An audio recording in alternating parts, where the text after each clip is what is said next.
So these cows here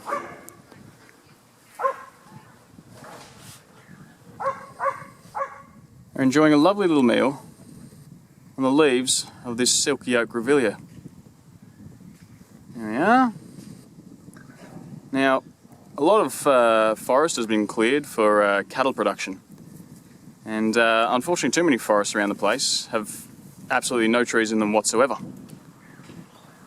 Now, whenever there's one tree, every single cow that can fit under the shade of it tries to gather under the shade of it. The cows also need something, just as this cow did then, to scratch up against.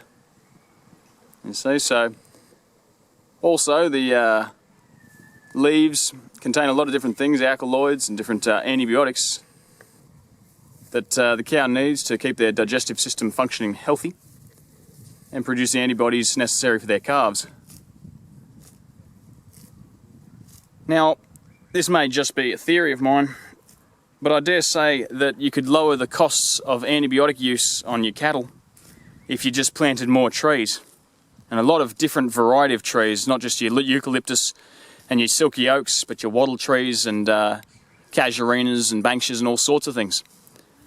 I've seen even creatures like alpacas. I've seen them eat the young leaves of the various kinds of wattles. And of course, goats will go mental for these sort of things too, as you can tell by so many of the trees taking on a sort of a mushroom shape, where the trees have been pruned up, as with these ones, up to as high as a cow can reach, or as high as a goat can, or what have you. So, in much the same way that the grass contains that keratin, or keratinine I think it is, or keratin, that gives the butter its lovely yellow colour, there's also bound to be some deliciousness added to it from the leaves of trees. So, there was a report released recently about 24 countries that have been responsible for the most devastation of clearing of old growth forests, and Australia was unfortunately one of the top culprits, particularly along the east coast of Australia, with most of the clearing being done for the creation of cow pastures. So, as you can see here, there's unfortunately a very large amount of distance between trees here, which on a summer's day, on a hot day, does mean a lot more stress for the cattle, which means a lower quality of meat.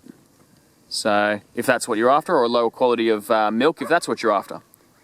Or even a lower quality of leather, if that's what you're farming for. But, the other thing too, like you can see here, these trees, and you can see the little bit of erosion there. So this is a little creek line. That would have been a creek line, and that would have been flowing if there was actually a tree line there, if there was a proper forest here. So there's a bit more room to be including a lot more trees here, and I feel there's probably at least every 20 meters there should be a really, really big tree. Like for every 20 meters in distance there should be a tree that's about 20 meters in height, you know, with a diameter of at least, you know, I don't know, a good 15 meters or so, to provide adequate shade for the cattle.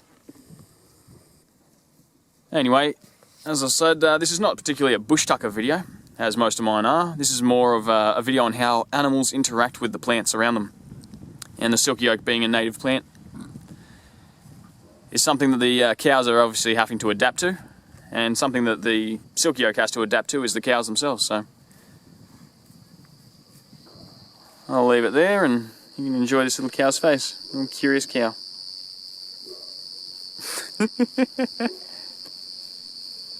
Anyway, there's a little cowsie that's laying down. Still eating. It's like breakfast in bed, isn't it? Except your breakfast is your bed.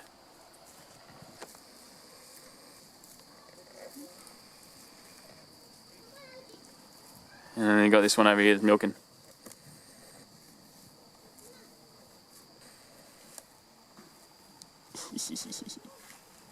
Cute.